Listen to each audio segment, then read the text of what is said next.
Now, in addition to the two components in this picture of how does a quantum hologram formulation describe information in the universe, we've talked about the brain, we've talked about the properties of space that transmit the holograms, but then there's the black holes.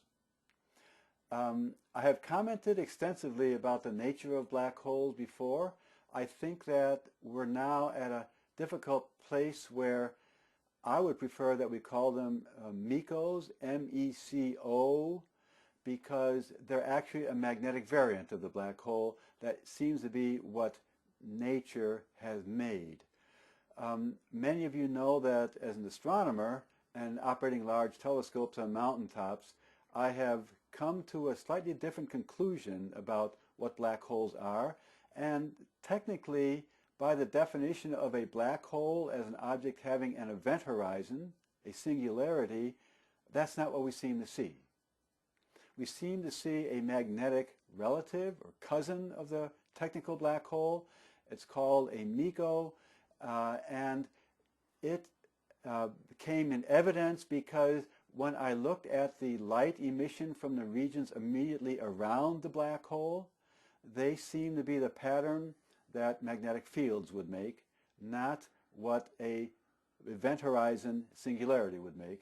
And this is a technical distinction, and it's probably true that I will speak about black holes now so that everybody can follow me, but please understand that I really mean MECOs because MECOs seem to have impressively different properties than technical black holes, and these properties are related to consciousness.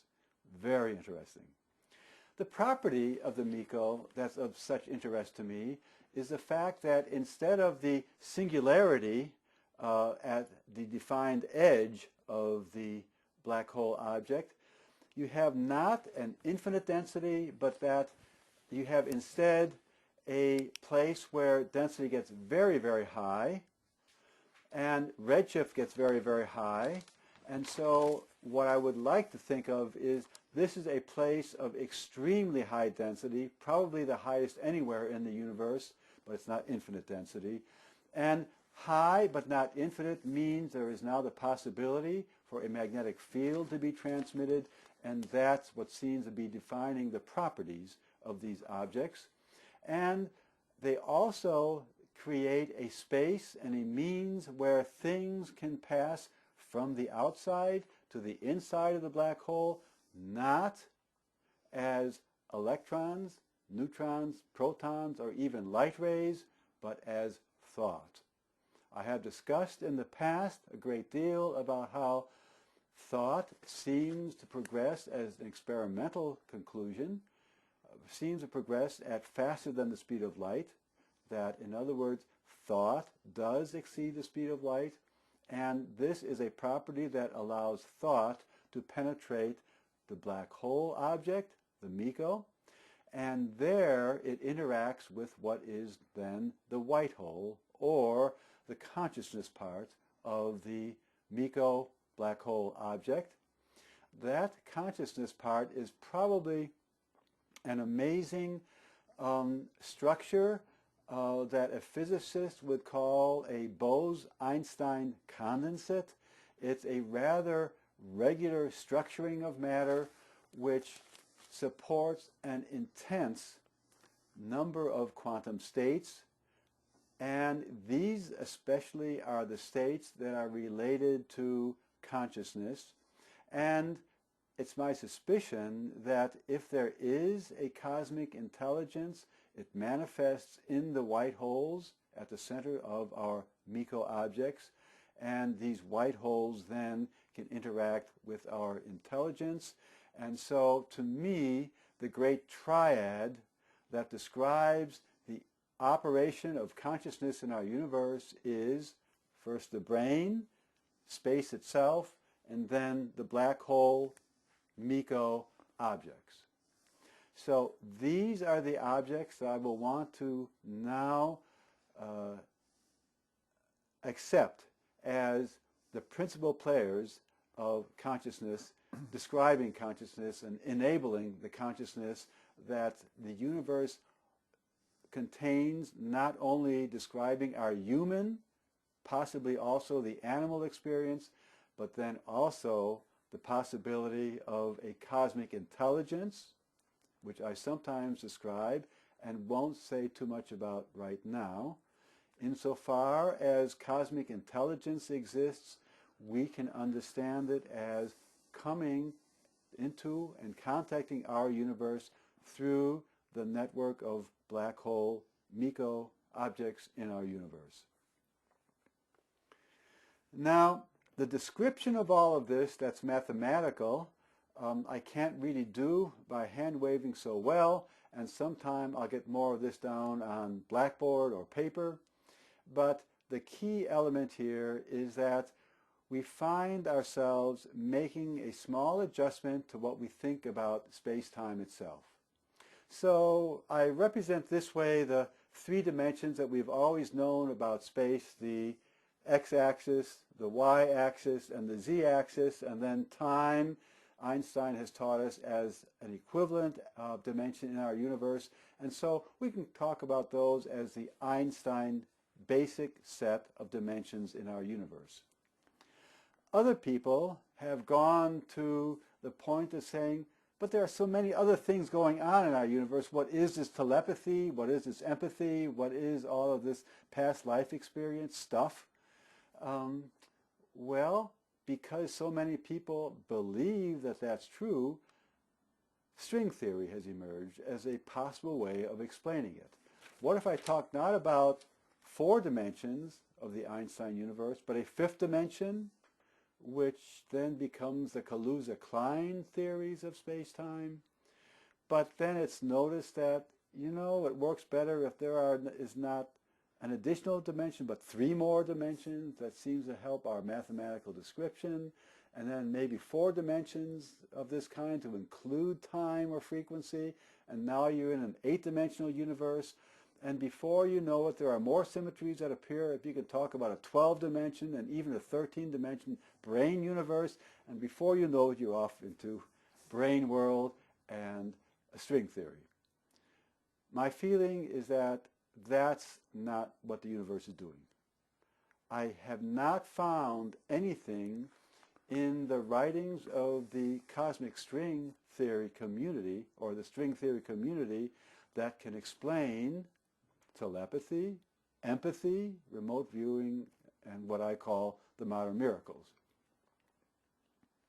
So what is going on, and what I believe is going on, is actually very close to what we have always known about the structure of space and time through our understanding of the basic quantum theory. In particular, the theory that we have over the last 70 years come to accept as the description of every particle in the universe, every proton, every electron, as a collapse of some quantum wave. That description has been with us for, these many years, 70, 80 years, and yet, have you ever heard anybody answer the simple question, well, exactly what is the medium in which such quantum waves exist? What is the water medium, the air medium, the ether medium? And there will be a stunned silence. I believe that in this stunned silence, many researchers have concluded something like what I will say now, which is that it's rather as though the space-time, and in particular the 3 coordinates, and including the 4th time coordinate, really behave as though they are complex numbers, meaning they have a real and imaginary part. And so if I were at a blackboard now, I would describe how the x-coordinate is not simply measuring x space in our universe, but actually is also representing a frequency component to our XYZ-T Einsteinian space-time continuum. And that there are x frequency There's Y frequency and there is Z frequency. And there's also a frequency aspect of time itself, which is too complicated for me to describe, even if I did really understand it. And we have to then come to understand how this complex description of dimension in our universe describes the quantum properties that we've always assigned to the universe. Now, the principal exhibit A here has been, we have always known that if I want to have quantum potential be manifest as a quantum particle, an electron, then something has to collapse that quantum wave, and we have often attributed that to human consciousness. And all I want to do now is take this a teeny-weeny step further and say that actually then I can understand this best if consciousness is also described in the universe as waves of a spiral form that has been noticed by other people, artists, poets, some renegade scientists like Wilhelm Reich and others, and that these kinds of waves, which I describe as having a spiraling character, apparently describe the processes that are the embodiment of consciousness. These spiraling waves are the objects then that Penrose and Hameroff would say are resonating with the microtubules in the brain. They are then the quantum waves, the quantum holograms that Edgar Mitchell describes as being the aspects of the universe that carry all information, and they are the descriptors of the quantum states around and within the black hole, MECO objects that I say are the memory devices of the universe and the information storage and processing devices of the universe at large, and perhaps the repository of the cosmic intelligence.